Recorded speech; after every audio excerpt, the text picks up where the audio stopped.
Alright, so section 6 is about inverse variation. You'll remember a long time ago we talked about something called direct variation, and the equation of that looked like this: y is equal to k times x.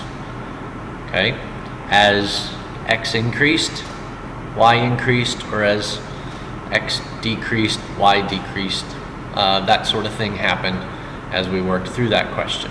Now we're dealing with inverse, so as one variable is getting bigger, the other one is kind of getting smaller.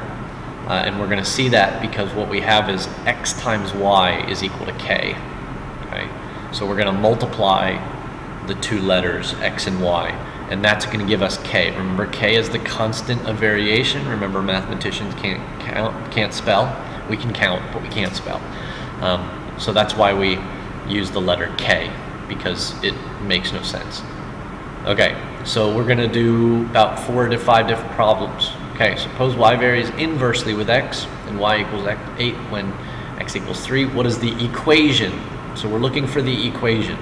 So we know we're using this, xy equals k. So we're going to plug in x, we're going to plug in y, and that's going to give us k.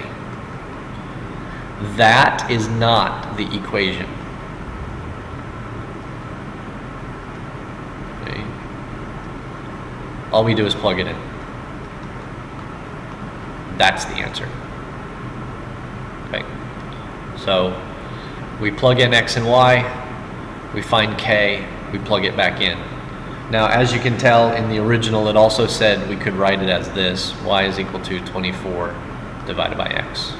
That's another option as well.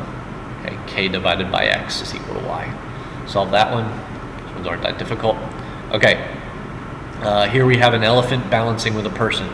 Okay, so the elephant's weight is 1,000 and the distance is 7. The boy's weight is 160 and its distance is x. Okay.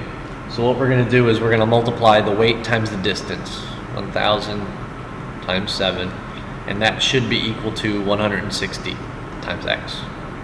So 7,000, 60x, divide both sides by 160. We get x is equal to 43.75 feet. Okay. So we're comparing the elephant and the distance away from the fulcrum, and the boy and the distance away from the fulcrum. So if the elephant weighs 1,000 pounds and it's only 7 feet away from the fulcrum, it is possible to balance perfectly if the boy is almost 44 feet away from the fulcrum. Okay. All right. Practice. Pause it if you need to. Okay, graphing. You'll notice that we have the purple and the purple, the green and the green. So this has, each graph has two parts, blue and blue. It says when k is greater than 0, we're going to get quadrant 1 and quadrant 3. When k is less than 0, quadrant 2 and quadrant 4.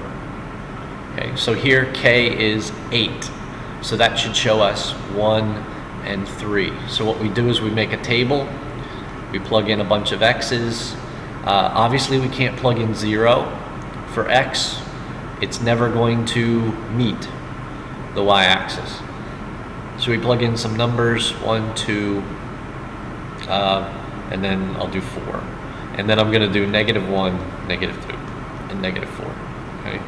So I plug in those numbers because I understand that I'm going to have a double graph.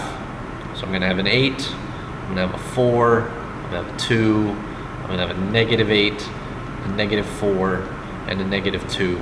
And then I'm going to plot those on the points. I'm going to do it really rough, okay, so that you see what it kind of looks like. Okay. So it's going to go like that, and then it's going to go like this. Okay. It's without the points, so you do a little bit better of a job than that. I'm just doing it so that we're not spending too much time watching this. Okay. Plug in the numbers.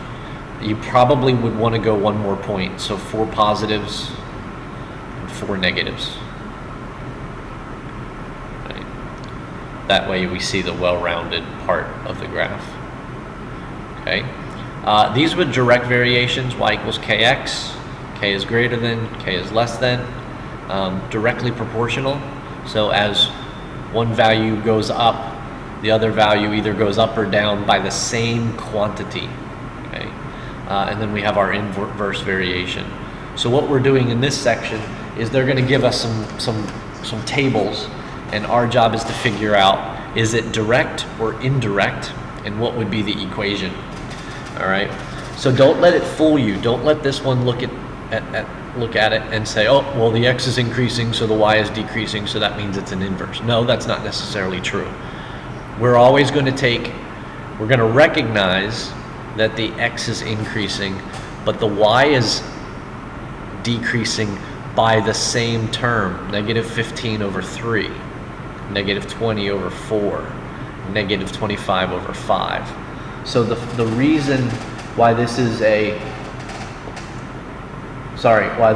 direct variation is because as one is increasing, there is a constant term being applied to each value of x.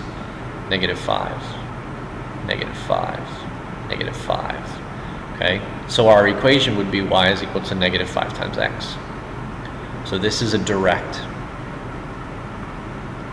Okay, then we look at letter B.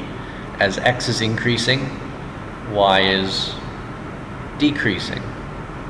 Okay, so this one's a little bit more clear that this is an inverse.